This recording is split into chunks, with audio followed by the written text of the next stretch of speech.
Pemirsa, sidang putusan pra-peradilan Ketua Nonaktif KPK Firly Bahuri terkait penetapan tersangka dirinya dalam kasus dugaan pemerasan terhadap mantan Menteri Pertanian Syahrul Yassin Limpo digelar besok.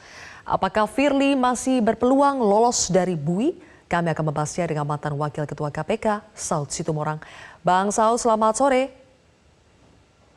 Selamat sore Mbak Sylvia, apa kabar? Baik, oke. Bang Saud, pengacara Firly tadi optimistis permohonan pra-peradilan Firly akan dikabulkan hakim. Apakah peluang itu besar?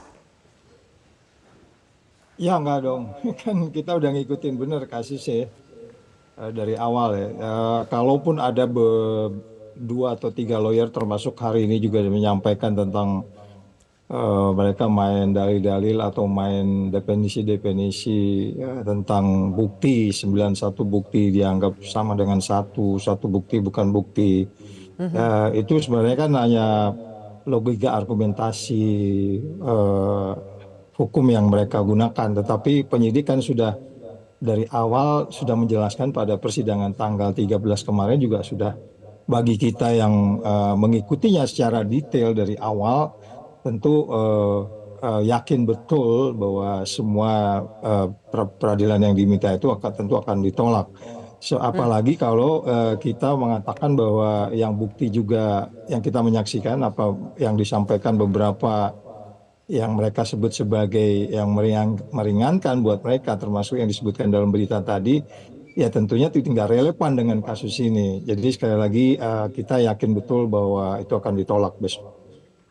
Oke, kalau dari penyidik Polda Metro Jaya kan mengatakan mereka justru yakin seperti Bang Saud bahwa permohonan dari klien Firly Bahuri ini akan ditolak di pra-peradilan karena dari Polda Metro Jaya itu sudah punya 4 bukti yang kuat. Menurut Anda Bang Saud, apakah 4 bukti yang dihadirkan di sidang pra-peradilan Firly ini bisa cukup meyakinkan hakim? Oh iyalah, kan itu semuanya juga bukti-bukti yang terlampir dengan bukti ya, artinya dilampirkan gitu dan mereka walaupun itu disebutkan oleh pihak lawyer pengaju bahwa itu bukan terlebih soal serah terima uang ya, dia lihat itu hanya yang mereka sebut sebagai hanya bukti-bukti bond tapi bukan bukti uang dan seterusnya. Jadi bukti yang disampaikan itu kalau kita lihat pada persidangan kemarin itu tanggal 13 itu udah jelas bahwa semuanya itu dapat kita lihat bahwa itu sesuatu yang sebenarnya tidak terbantahkan. Jadi cara membantahnya juga berbeda dari subjek bukti yang objek bukti yang disampaikan. Jadi tapi itu silakan dan saya pikir soal seperti itu hakim kita nggak perlu diajarin lagi, dia lebih paham mereka soal bagaimana proses pra-peradilan. Oke. Dalam sidang pra-peradilan ini Firly juga membeberkan ada ancaman katanya ada intervensi dari Kapolda Metro Jaya Irjen Karyoto dalam kasus dugaan suap jalur kereta dengan tersangkanya pengusaha Muhammad Suryo. Bang Saud, apakah kasus ini relevan untuk disampaikan dalam sidang pra-peradilan Firly? Ya itu sesuatu yang berbeda. Ya sesuatu yang berbeda ya yang ada kaitannya dengan case ini aja bahwa formil materialnya seperti apa. Kalau kemudian formil itu mendukung material dan material mendukung formil itu kan sudah terlihat di dalam case ini gitu. Jadi jangan membawa di luar dari konteks ini. Sebagaimana kita pahami kalau kita bicara penegak hukum, kalau kita bicara argumentasi logika kan nalar hukum kita kan agak jauh ya dari pemahaman kita gitu yang kita sehari-hari paham penyidikan dan penuntutan. Ya kan, kalau pada periode lalu kan pimpinan KPK itu penyelidik, penyidik, dan penuntut. Jadi seharusnya kita memahami itu semua. Tetapi saya pikir itu perdebatan dibiarkan saja.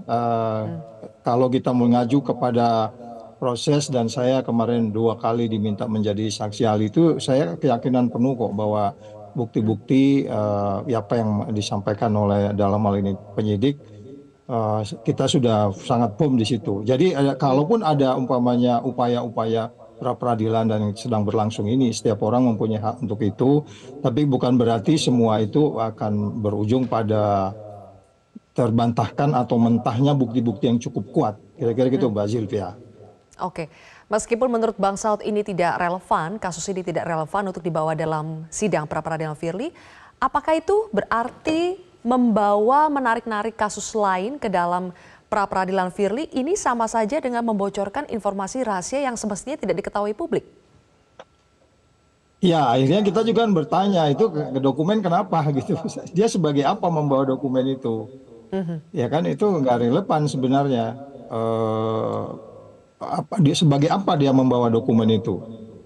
Apa merasa masih memegang dokumen-dokumen yang ada di KPK? Itu kan bisa debatable juga. Jadi artinya ini kan kesannya seperti kayak mau bargain ya. Nggak bisa, kasus itu ada dua kasus yang berbeda, itu berbeda, tidak dalam posisi untuk bargain karena saya paham ini, saya ini, kamu punya posisi ini, itu sesuatu yang berbeda dan hukum tidak ada dalam posisi itu. Logika argumentasi nalar hukum kita nggak begitu di dalam penegakan hukum untuk mencari keadilan.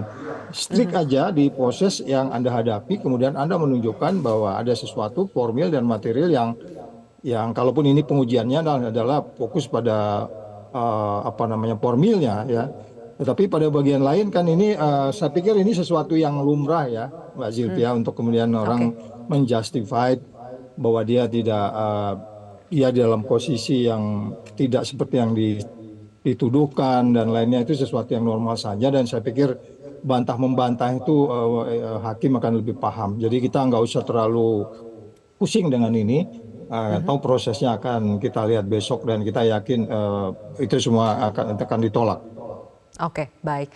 Bang Saud, paralel dengan proses sidang pra-peradilan dari penyidik Polda Metro Jaya sudah melimpahkan berkas kasus Firly ini ke Kejati DKI Jakarta, kemudian juga besok kita akan dengarkan putusannya. Apakah itu berarti Bang Saud sebentar lagi Firly ini akan ditahan? Ya nanti kan ada tahap ya, ini kan baru tahap pertama.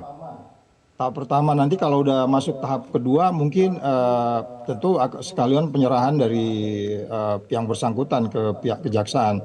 Ini baru tahap pertama, nanti tahap kedua di tahap P21 normatifnya itu langsung di yang bersangkutan sekalian penyerahan kepada jaksa. Karena mungkin selama ini tidak ditahan, walaupun saya beberapa kali mengatakan sebaiknya itu dilakukan penahanan, tapi subjektivitas dan objektivitas penyidik mengatakan tidak.